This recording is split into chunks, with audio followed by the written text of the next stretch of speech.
रोहित के सामने अलेक्जेंडर खड़ा था और उसने जब ये कहा कि वो अनिका की इस हालत के पीछे का कारण जानता है, उसके बाद रोहित की आंखें हैरानी से बड़ी हो गईं।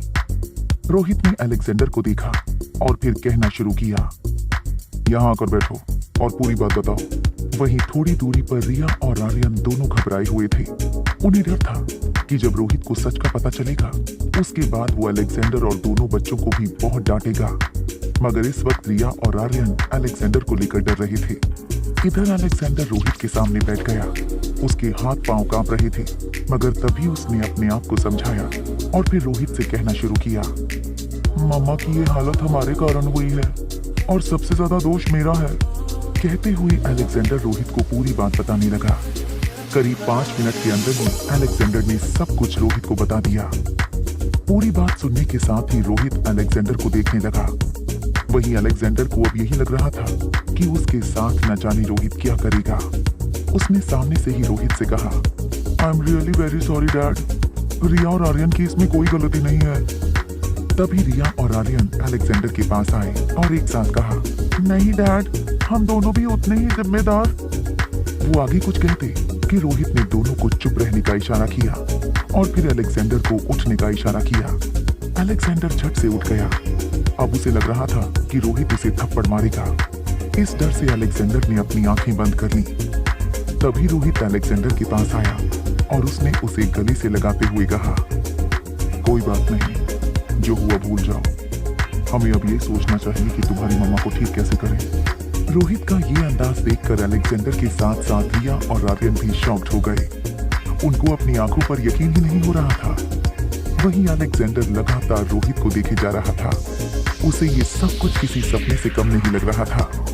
वो रोहित से कुछ कहता, इतने में रोहित ने अपने दोनों बच्चों को भी अपने पास बुलाया और फिर तीनों बच्चों को गले से लगाते हुए कहा, वी आर फैमिली राइट, और मुझे तुम तीनों पर प्राउड फील हो रहा है कि तुमने अपनी जान को दांव पर लगा दिया अपनी मम्मा के लिए।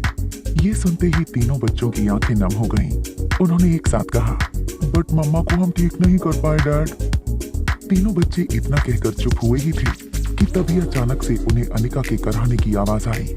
रोहित और तीनों बच्चों ने जब सामने की ओर अनिका को देखा तो वो हैरान हो गए। अनिका के शरीर का रंग अब नॉर्मल होने लगा था और उसे होश भी आ रहा था।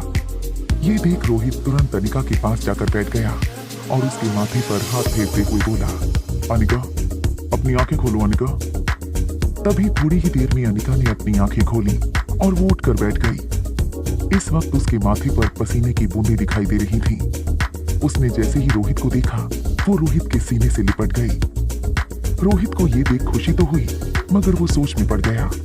वहीं तीनों बच्चे भी हैरान थे। थोड़ी देर बाद रोहित ने अनिका को अपनी बाहों से आजाद करते हुए कहा, अनिका तुम ठीक हो? तुमने तो हमें डरा ही दिया था। इसी के साथ तीनों बच्चों ने भी कहा, हाँ मम्मा, एंड वी आर सॉरी, हमने ही वो लाल फूल अनार के जूस में डाला था, जिसके बाद आपके साथ ये सब हुआ। ये सुनकर अनिका हैरान हो गई। उसके चेहरे पर आए इस भाव को देख रोहित समझ गया कि अनिका को कुछ समझ नहीं आ रहा है। उसने इसके बाद अनिका को पूरी बात बताई। पूरी बात सुनने के बाद अनिका के चेहरे पर एक मुस्कान थी। इस मुस्कान को देख रोहित और तीनों बच्चे हैरान हो गए। तभी अनिका ने कहा, जो डॉक्टर अमृता लोगों के दिमाग का इलाज करती थी, उसके दिमाग का इलाज उसके तीनों बच्चों ने कर दिया। It's amazing. ये सुनते ही चारों हैरान हो गए। वो कोई सवाल करते इससे पहले ही अनिका ने मुस्कुराते हुए कहा, हाँ, मुझे सब कुछ याद आ गया है। अनिका के मुंह से जैसे ही ये शब्द निकले, रोहित और उसके तीनों बच्चे हैरान होकर अनिका को देखने लगे। उन्होंने एक साथ कहा, क्या सच में? इस पर अनिका ने हाँ में सिर हिला दिया। ये देख रोहित अनिका के गले लग गया और तीनों बच्चे भी। करीब 5 मिनट तक वो चारों अनिका से चिपके रहे। वहीं अनिका को भी काफी राहत महसूस हो रही थी। तभी रोहित अनिका से अलग हुआ। उसकी आंखें नम हो गई थीं। वो अपने आंसुओं को छुपाने के लिए वहां से सीधा टेरेस गार्डन चला गया। मगर अनिका और बच्चों ने रोहित की आंखों में आंसू देख लिए थे। अनिका अभी कुछ कहती इससे पहले रिया ने कहा, मम्मा आपको पता है कि आपकी याददाश्त को वापस लाने में डैड ने बहुत कुछ किया। सबसे ज्यादा परेशान वही हुए हैं। अनिका को तभी याद आया कि किस तरह से वो रोहित के साथ बिहेव करती थी। वो सब याद करते ही अनिका उठी और टेरेस गार्डन में रोहित के सामने जाकर खड़ी हो गई। उसने रोहित की आंखों में आए आंसुओं को पोंछते हुए कहा, रोहित तभी रोहित ने अनिका को गले से लगा लिया और फिर कहा, नहीं अनिका, इसमें तुम्हारी क्या गलती, किस्मत का खेल था। मगर हाँ, अब मैं तुम्हें खुद से दूर नहीं जाने दूंगा, कभी नहीं। कहते हुए रोहित ने अनिका को कसकर गले लगा लिया। इस वक्त दोनों काफी इमोशनल हो गए थे। तभी दोनों एक दूसरे से अलग हुए और एक दूसरे का हाथ पकड़कर बोले, मगर अब हम दोनों कभी भी एक दूसरे से कुछ नहीं छुपाएंगे। हम सब कुछ मिलकर सही करेंगे और हमारे दुश्मन जो खुलेआम घूम रहे हैं, हम उनको नहीं छोड़ेंगे। तभी रोहित ने अनिका के माथे को चूम लिया। अनिका और रोहित वापस से साथ में आ गए थे। तभी अनिका ने देखा कि रोहित के मन में कुछ चल रहा है। उसने रोहित से पूछा, क्या हुआ रोहित, कोई बात है? अनिका देखो, तुम गलत मत समझना, मगर तुम कल लकड़ी बाजार क्यों गई थी? और तुम्हारे साथ कौन था? कल बाजार में भी तुम्हें मैंने एक शख्स के साथ देखा था। इसके बाद रोहित आगे कुछ पूछता कि अनिका ने कहना शुरू किया, वो विकी था, उसे मेरे पापा ने भेजा था कुसुम के केस के लिए। इसके बाद अनिका ने रोहित को पूरी बात बताई। पूरी बात जानकर रोहित ने अपनी मुट्ठी भींचते हुए कहा, अनिका, हमें अगर आगे खुश रहना है तो फिर हमें कुछ लोगों को अपने रास्ते से हटाना होगा, नहीं तो वो हमारा जीना हराम कर देंगे और शुरुआत सागर सान्याल से करनी होगी। अनिका रोहित की बात समझ गई। उसने हाँ में सिर हिलाया। इसके बाद दोनों ने मिलकर एक प्लान बनाया। इस प्लान के बारे में अनिका ने विकी को नहीं बताया, क्योंकि अनिका को लग रहा था कि विकी सागर सान्याल से मिला हुआ है। करीब आधे घंटे बाद ही रोहित और अनिका बच्चों को चीफ सिक्योरिटी ऑफिसर की देखरेख में देकर प्रेसिडेंशियल स्वीट से निकल गए। रोहित ने अपने कुछ आदमियों को कह रखा था कि वो सागर सान्याल की लोकेशन के बारे में पता करें। स्वीट से बाहर आते आते ही रोहित को पता चल गया कि इस वक्त सागर सान्याल कहाँ था। इस वक्त रोहित कार ड्राइव कर रहा था और अनिका उसके बगल में बैठी हुई थी। करीब 10 से 15 मिनट के अंदर ही रोहित और अनिका उस जगह पर पहुंच गए जहां पर सागर सान्याल बैठा हुआ था। तभी रोहित ने अनिका से कहा, अनिका, प्लान के मुताबिक तुम पहले जाओ, मैं थोड़ी देर बाद आऊंगा। इतना कहने के साथ ही अनिका कार से उतरकर उस बंगले के अंदर चली गई। अंदर जाते ही उसने देखा कि सागर सान्याल एक सोफे पर बैठा हुआ था और उसके आसपास कई सारी शराब की बोतलें पड़ी हुई थीं। इसी बीच सागर सान्याल की नजर अनिका पर पड़ी। अनिका को देखते ही सागर सान्याल हैरान होकर खड़ा हो गया।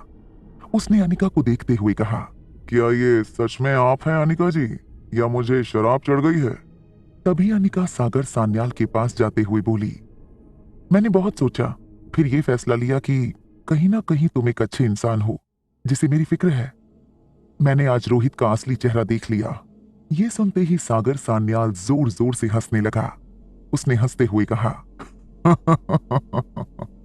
मैंने कहा था ना, देखिए आपको आखिरकार रोहित का सच पता चल ही गया।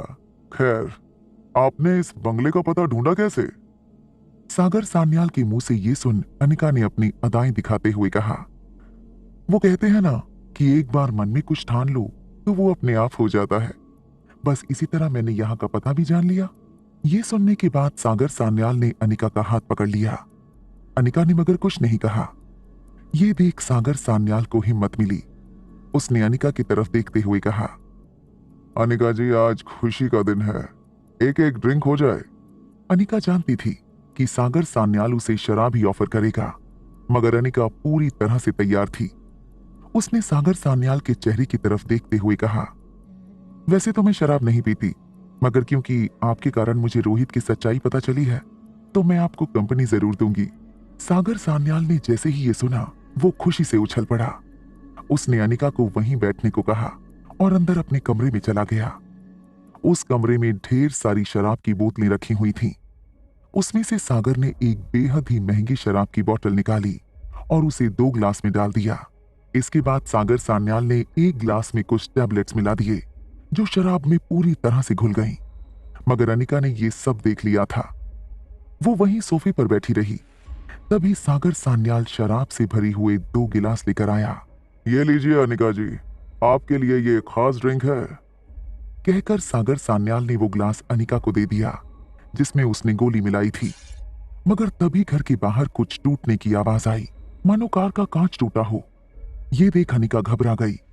मगर तभी सागर सान्याल ने उसे रिलैक्स रहने के लिए कहा और खुद बाहर की तरफ जाकर देखने लगा।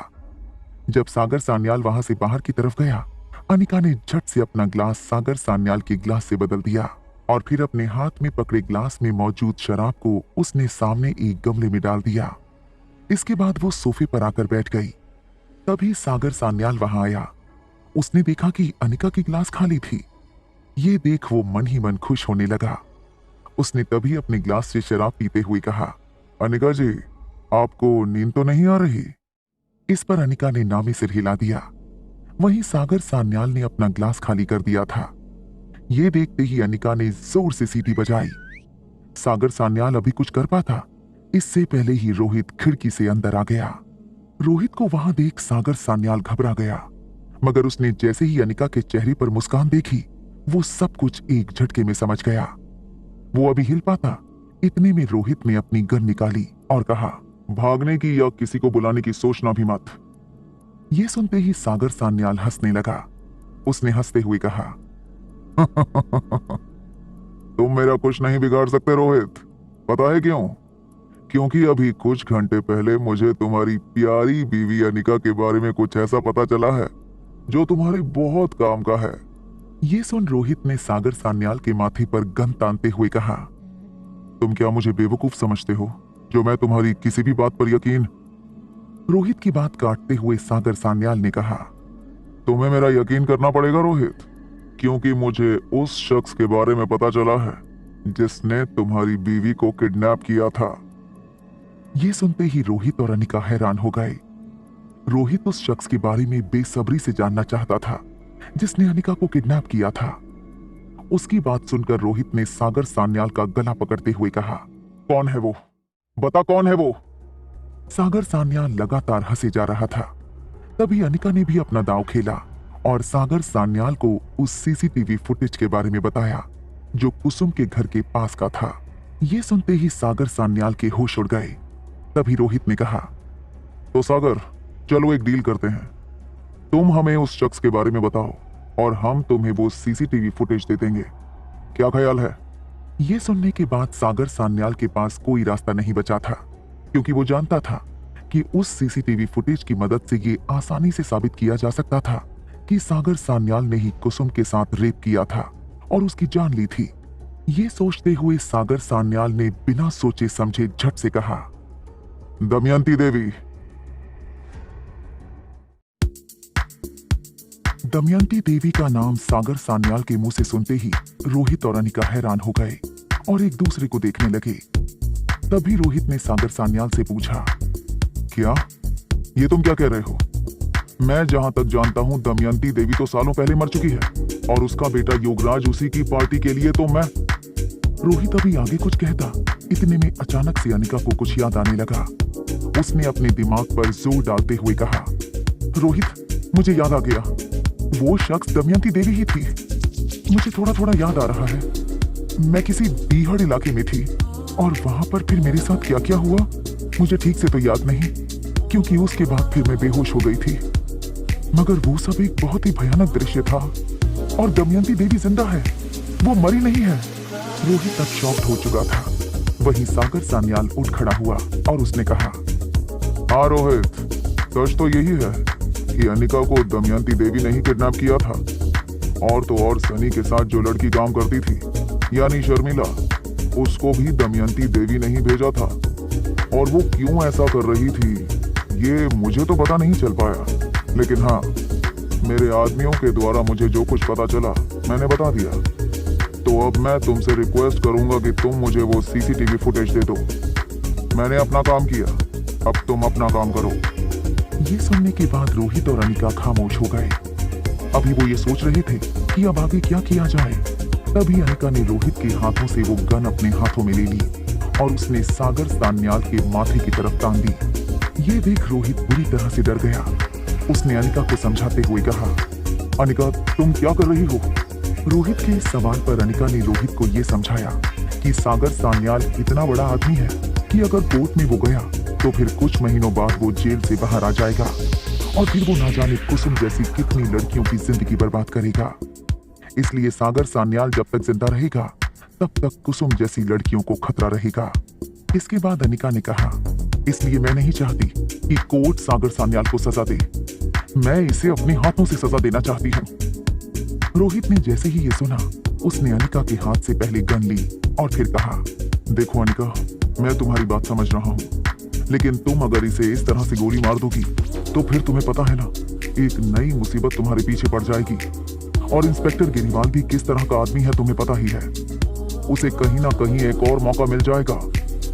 वो भले ही मेरे लिए काम करता है, मगर मैं ये नहीं चाहता कि उसे कोई मौका मिले। इसलिए अगर तुम्हें बदला लेना है तो मैं तुम्हें रोकूंगा नहीं, मगर सागर सान्याल को इस तरह इतनी आसान मौत मत दो। इसे इस तरह की मौत दो कि इसकी रूह कांप जाए, ये उस दर्द को महसूस करते हुए मरे जो दर्द कुसुम ने महसूस किया था। ये सुनने के बाद अनिका को कुछ याद आया। उसने कहा, हाँ, मेरे पास एक ऐसी चीज है, हम मेडिकल में उसे इस्तेमाल करते हैं। हालांकि वो तो एक दवाई है, मगर उसके 4 से 5 डोज जब इंसान के शरीर में जाते हैं तो वो जहर बन जाता है और फिर वो धीरे धीरे करके उस इंसान की जान ले लेता है। मुझे वो दवाई आसपास किसी मेडिकल में मिल जाएगी। मैं आती हूँ रोहित, तुम तब तक इसे पकड़ कर रखो। रोहित ने अनिका को थम्स अप का इशारा कर दिया। इसके तुरंत बाद ही अनिका वहां से बाहर चली गई। तब तक रोहित ने सागर सान्याल को बांध दिया था। करीब 10 मिनट के अंदर ही अनिका वापस से सागर सान्याल के घर में आई और उसने एक दवाई को इंजेक्शन में भर दिया और इसके बाद सागर सान्याल के ना चाहने के बाद भी उसने वो इंजेक्शन उसके शरीर में घुसा दिया। सागर सान्याल बुरी तरह से चीखने लगा, तुमने मेरे साथ ठीक नहीं किया, मैं तुम दोनों को नहीं छोड़ूंगा। ये सुन अनिका ने रोहित से कहा, रोहित, अब धीरे धीरे सुबह तक इसकी मौत हो जाएगी और हाँ, तुम इसके मुंह में भी कपड़ा डाल दो और इसके हाथ पैर ऐसे ही बंधे रहने दो ताकि ये ना तो चीख पाए और ना ही ये किसी को फोन करके मदद के लिए बुला पाए। इसके लिए यही सजा है, तभी कुसुम को इंसाफ मिलेगा। इसके बाद रोहित और अनिका साथ में सागर सान्याल के घर से निकल गए। सागर सान्याल चिल्लाने की कोशिश करता रहा, मगर उसे आज पता चल गया था कि उसने जो कुसुम के साथ किया था, आज कुछ वैसा ही दर्द उसे महसूस हो रहा है। इधर रोहित और अनिका कार के अंदर बैठे हुए थे। कार पूरी रफ्तार में चल रही थी।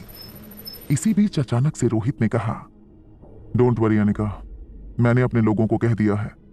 वो दमयंती देवी के ठिकाने के बारे में पता लगा रहे हैं। अब वो बच नहीं पाएगी। ये सुनने के बाद अनिका ने रोहित को अचानक से कार रोकने के लिए कहा।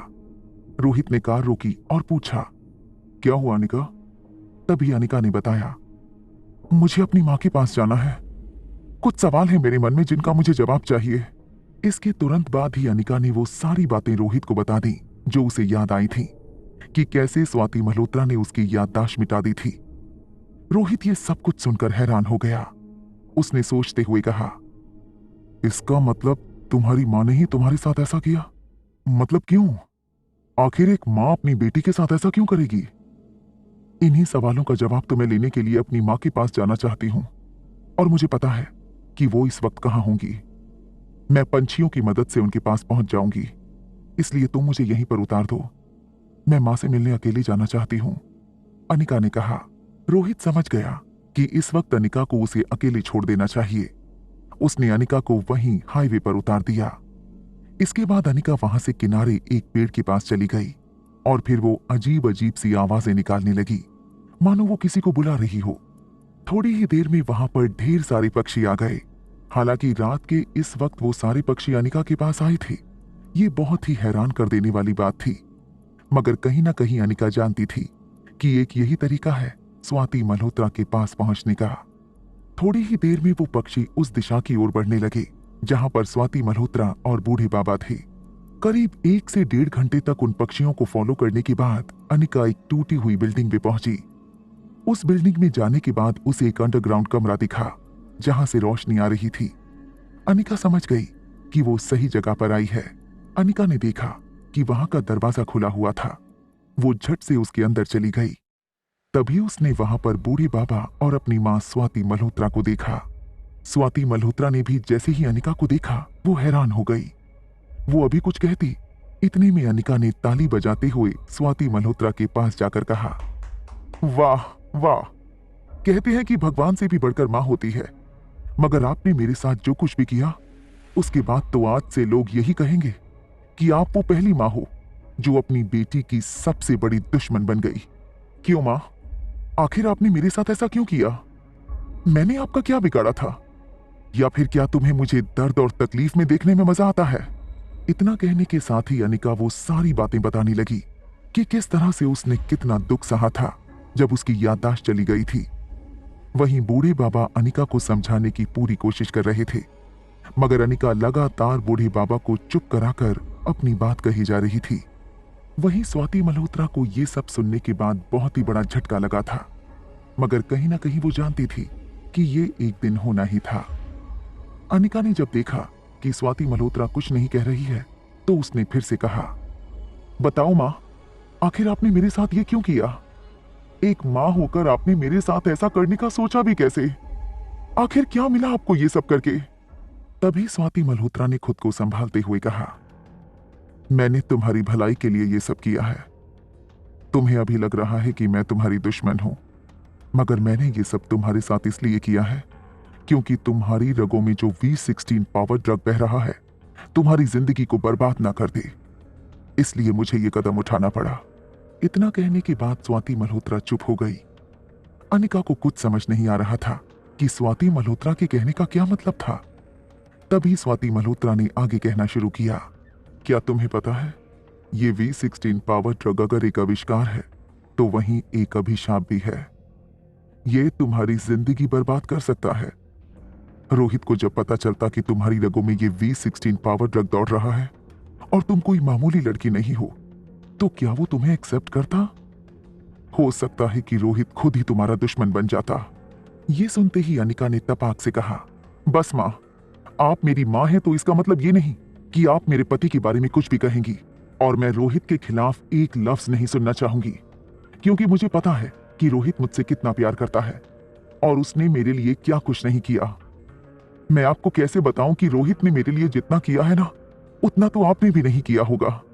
स्वाति मल्होत्रा ने तभी जवाब दिया, अनिका, मैं जानती हूं और मुझे खुशी है, लेकिन साथ ही साथ मुझे यह भी लगता है कि जब रोहित या फिर मारवा खानदान के लोगों को पता चलेगा कि तुम नॉर्मल नहीं हो, तो फिर तुम्हारी जिंदगी पहले की तरह नहीं रह जाएगी और तुम्हारे कई दुश्मन सामने आ जाएंगे। इसलिए मैंने ये सोचा कि तुम सारी चीजें भूल जाओ और नए सिरे से अपनी जिंदगी शुरू करो। इसलिए मैंने तुम्हारी याददाश्त को मिटा दिया था, मगर मुझे नहीं पता था कि किस्मत तुम्हारे साथ ऐसा खेल खेलेगी और तुम्हारे बच्चे इतने तेज निकलेंगे कि वो अपनी माँ की याददाश्त को लाने के लिए कुछ भी कर गुजर जाएंगे। तुम्हारे बच्चे वाकई बहुत बहादुर हैं। अनिका को अपने बच्चों पर गर्व महसूस हो रहा था, मगर वो जान नहीं पा रही थी कि आखिर उसके बच्चे उस जगह पर गए तो गए कैसे, क्योंकि जहां तक बच्चों ने बताया था कि वो किसी का पीछा कर रहे थे। अनिका यही सोच रही थी, इतने में बूढ़े बाबा ने उसके चेहरे पर इस सवाल को पढ़ लिया। उन्होंने तपाक से कहा, चिंता मत करो बेटी, रिया जिसके पीछे भाग रही थी वो मेरा ही एक इन्वेंशन था। मैं जानबूझकर रिया को उस खाई की तरफ लेकर के गया था, क्योंकि मैं जानता था कि उस खाई के नीचे वो जो जड़ी बूटियों की दुनिया है, वहीं पर रिया की परेशानी का उपचार है। हालांकि मैंने रिया की परेशानी को हल करने के लिए ऐसा किया था, मगर देखो, रिया और तुम्हारे दोनों बेटे उस फूल को तुम्हारे लिए भी ले गए और फिर तुम्हारी याददाश्त वापस आ गई। अनिका ये सब सुन रही थी। इतने में अनिका का फोन बजा। उसने जब फोन देखा तो पाया कि रोहित का कॉल आ रहा है। उसने झट से फोन रिसीव किया। तभी रोहित ने फोन के उस पार से कहा, अनिका, तुम जहां भी हो जल्दी से वापस होटल आ जाओ। मुझे दमयंती देवी के इलाके के बारे में पता चल चुका है। मेरे आदमियों ने मुझे उसकी लोकेशन के बारे में बता दिया है। हम अभी कुछ घंटों में ही उस जगह पर जाने के लिए निकल रहे हैं। मैं नहीं चाहता कि दमयंती देवी वहां से बचकर निकलकर भाग जाए। अनिका को यह सुनकर खुशी हुई। उसने रोहित को हाँ कहा और फिर फोन काट दिया। कहीं ना कहीं स्वाति मल्होत्रा, जो अनिका के बगल में खड़ी थी, उसने अनिका की बात सुन ली थी। उसने अनिका की तरफ देखकर उसका हाथ पकड़ते हुए कहा, देखो अनिका, मेरी ये बात मान लेना। मैं तुम्हारे आगे हाथ जोड़ती हूं। तुम कभी भी ये बात किसी को भी मत बताना कि तुम एक स्पेशल लड़की हो। तुम्हारी रगों में एक ऐसा पावर ड्रग है जो तुम्हें एक सुपर वुमन बनाता है।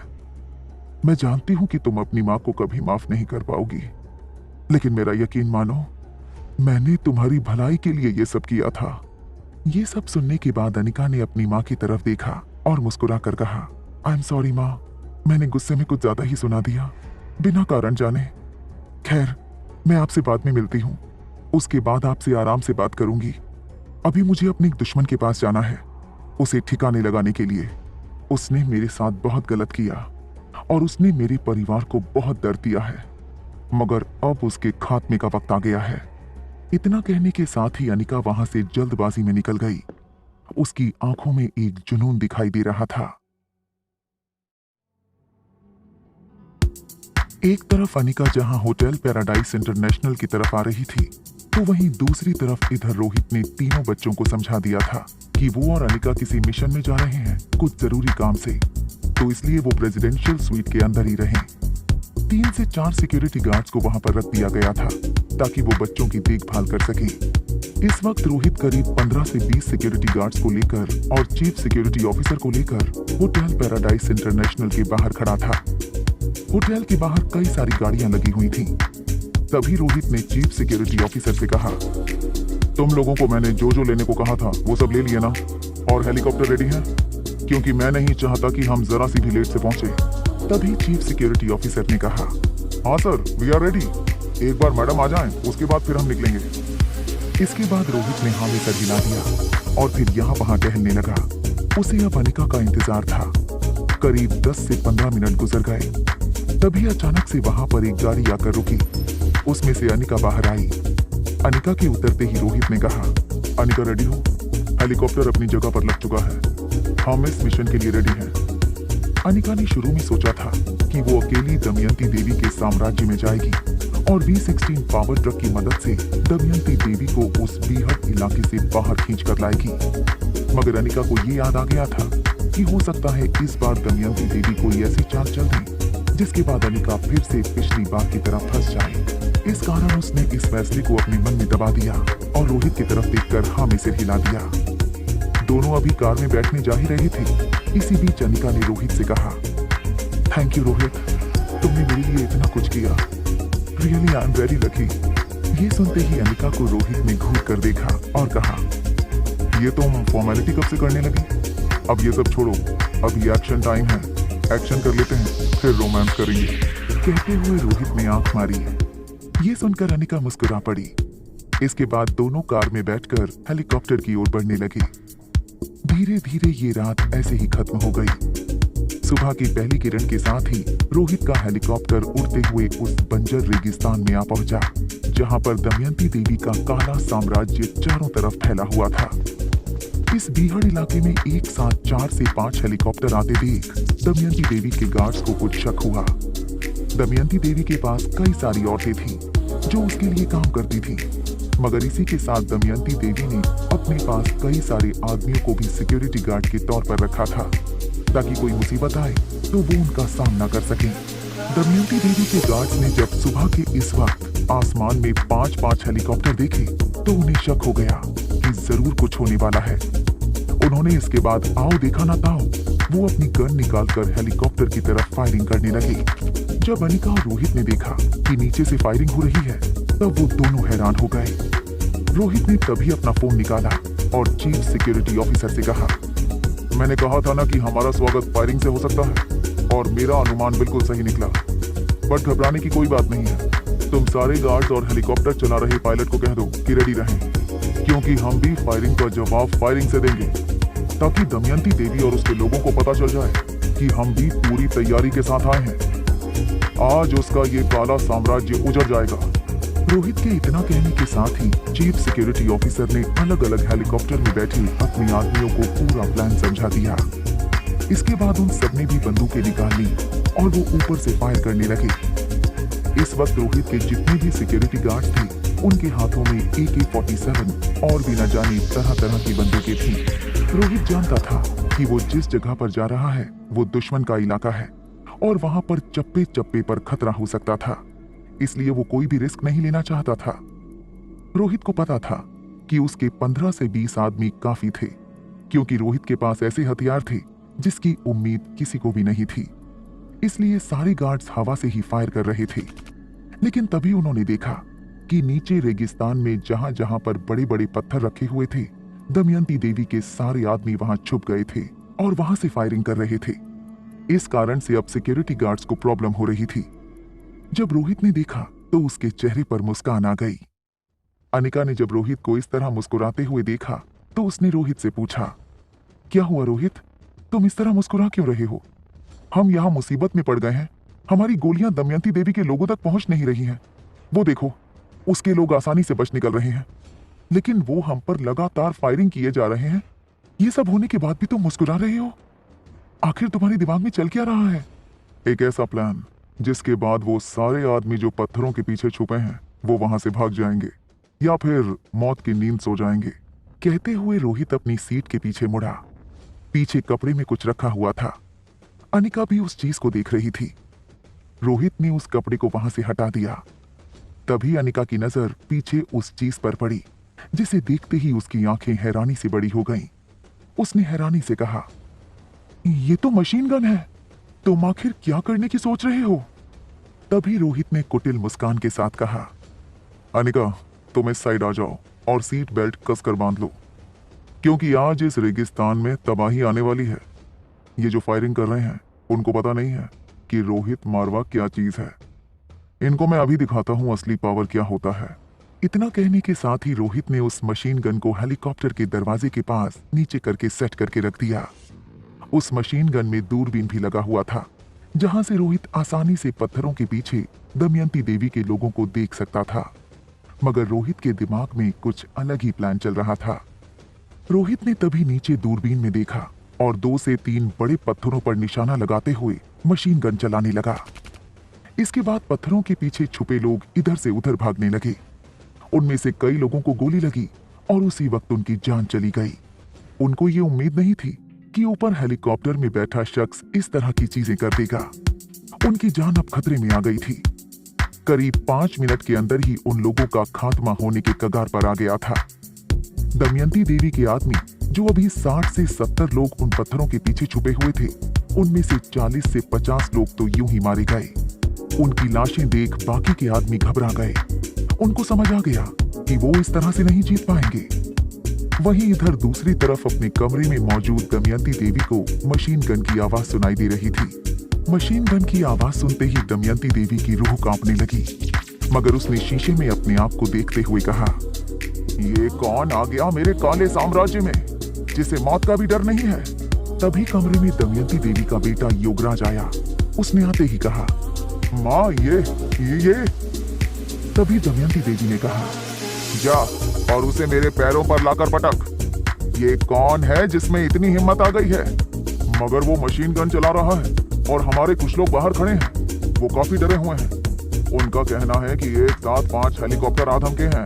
उनके अंदर कौन है पता नहीं चल पा रहा है। योगराज ने पूरी बात बताई। ये सुनने के बाद दमयंती देवी ने दांत भींचते हुए कहा, तो क्या तुम डर गए? क्या दमयंती देवी की औलाद इतनी कमजोर है कि एक मशीन गन की आवाज ने उसे डरा दिया और वो अपनी माँ के पास पल्लू में छुपने आ गया? हाँ, बोल। अपनी माँ के मुंह से ऐसी बातें सुनने के बाद योगराज गुस्से से कांपने लगा। उसकी माँ ने उसकी बेइज्जती कर दी थी। उसने दमयंती देवी की तरफ देखकर कहा, ऐसा नहीं है माँ, और मैं आपसे वादा करता हूँ 10 मिनट के अंदर वो शख्स आपके सामने घुटनों के बल बैठा होगा। कहते हुए योगराज उस कमरे से निकल गया और वहां से सीधा सिक्योरिटी रूम में गया, जहां पर सारा सिस्टम लगा हुआ था। उस कमरे में चारों तरफ बड़ी बड़ी स्क्रीन्स लगी हुई थी और उन स्क्रीन्स पर पूरा रेगिस्तान दिखाई देता था, जहां तक दमयंती देवी का ये काला साम्राज्य फैला हुआ था। तभी योगराज ने उस कमरे में बैठे एक आदमी से कहा, 4-5 ड्रोन कैमरास निकालो और उन्हें हेलीकॉप्टर के नजदीक ले जाओ। मुझे देखना है कि इन हेलीकॉप्टर्स में आखिर है कौन। कहीं पुलिस को हमारे बारे में पता तो नहीं चल गया है। जल्दी करो, हमारे पास वक्त नहीं है। योगराज की बात सुनते ही उस शख्स ने 3-4 ड्रोन कैमरास को एक कंट्रोलर के साथ कनेक्ट किया और फिर उसे कंट्रोल करते हुए उस कमरे से बाहर ले आया। अब कमरे में मौजूद सभी स्क्रीन्स पर ड्रोन में लगे हुए कैमरे की फुटेज दिखाई दे रही थी। उस शख्स ने धीरे धीरे उन चारों ड्रोन्स को कंट्रोल किया और उन हेलीकॉप्टर के नजदीक ले जाने लगा। तभी अचानक से योगराज ने स्क्रीन पर अनिका और रोहित का चेहरा देखा। रोहित अभी भी मशीन गन चलाए जा रहा था। अनिका और रोहित का चेहरा देखते ही योगराज का खून खौलने लगा। उसने दांत भींचते हुए कहा, आज इन दोनों को मैं ऐसा सबक सिखाऊंगा, इनकी आत्मा कांप जाएगी। ये सुनते ही ड्रोन कंट्रोल कर रहे शख्स ने कहा, सर हमारे पास भी मिनी मिसाइल्स हैं, हम उनके हेलीकॉप्टर्स पर अटैक कर सकते हैं। ये सुनते ही योगराज ने तपाक से कहा, नहीं, ये दोनों बहुत शातिर हैं और ये रोहित मारवा, इसका दिमाग बहुत चलता है, इसे ऐसे नहीं हराया जा सकता है, इसके लिए मेरे पास एक खास प्लान है। कहते हुए योगराज वहां से निकल गया। इधर दूसरी तरफ रोहित ने जब आसमान में 4-4 ड्रोन्स को देखा, उसने अपनी गन निकाली और फिर एक एक करके उन सारे ड्रोन्स कैमरे को उड़ा दिया। तभी उसे नीचे से लाउडस्पीकर पर आवाज आई, रोहित, मेरे इतने महंगे ड्रोन्स कैमरे को उड़ाकर कुछ नहीं होने वाला, एक बार इधर भी देख लो। ये सुनते ही रोहित ने पायलट को हेलीकॉप्टर नीचे ले जाने को कहा। तभी उसने और अनिका ने देखा कि नीचे करीब 100 से 150 औरतें खड़ी हैं और उनके माथे पर कई सारे आदमी बंदूक ताने खड़े हैं। अनिका ने जैसे ही ये देखा, वो परेशान होते हुए बोली, रोहित, हमें अब पहले की तरह फायरिंग नहीं करनी चाहिए, हमें इन औरतों को बचाना होगा, क्योंकि मुझे जहां तक याद है ये खुशी से यहाँ काम नहीं करती, बल्कि दमयंती देवी इनका ब्रेन वॉश करती हैं। अनिका की बातें सुनने के बाद रोहित ने पायलट को हेलीकॉप्टर लैंड करने के लिए कहा, मगर वहां पर लैंडिंग की जगह नहीं थी, इसलिए हेलीकॉप्टर जैसे ही जमीन के करीब आया, अनिका और रोहित कूद गए। बड़े समझदार हो रोहित मारवा, मगर अब तुम नहीं बचोगे। कहते हुए योगराज ने रोहित की तरफ बंदूक तान दी। अब रोहित और अनिका और उनके पीछे जो गार्ड्स थे, वो हाथ ऊपर करके खड़े हो गए। अब सब कुछ फंसता हुआ नजर आ रहा था। तभी अनिका ने सामने खड़ी उन औरतों की तरफ कुछ इशारा किया। 2 से 3 बार इशारा करने के बाद अचानक से वो औरतें नीचे झुकी और फिर आसपास खड़े उन आदमियों की आंखों में रेत फेंकने लगी। मौका देखते ही रोहित ने योगराज के हाथ पर वार किया और उसके हाथ से बंदूक छूटकर गिर गई। अब वहां का माहौल अचानक से बदल गया। वो सारी औरतें अनिका के कहने पर वहां से भागने लगी। वहीं रोहित और उसके गार्ड्स योगराज और उसके आदमियों को मार रहे थे। पूरे रेगिस्तान में हड़कंप मच गया था। तभी योगराज खून की उल्टियां करते हुए बोला, रोहित, मुझे माफ कर दो, मुझे मत मारो, प्लीज मुझे माफ कर दो। आखिर में रोहित को भी योगराज की हालत पर तरस आ गया। उसने कहा, जा और अपनी मां को बाहर निकाल, आज उसे मैं पुलिस के हवाले करूंगा। इतना कहने के साथ ही रोहित वहां से आगे गया और फिर उसने अपने गार्ड्स को समझाते हुए कहा, बॉयज, इन सारे गुंडों को पकड़कर बांध दो, जिनकी जानें गईं हम कुछ नहीं कर सकते थे, मगर अब कोई भी किसी को जान से नहीं मारेगा, इनको पुलिस के हवाले करना है। ये सुनते ही सारे गार्ड्स ने हामी भरी। वहीं योगराज ने देखा कि सबका ध्यान इधर उधर है। वो चुपके चुपके अपनी गन निकालने लगा, मगर अनिका की नजर उस पर पड़ गई थी। तभी अनिका ने देखा कि योगराज रोहित की तरफ गुस्से से देख रहा है। इसी के साथ योगराज ने रोहित पर गोली चला दी।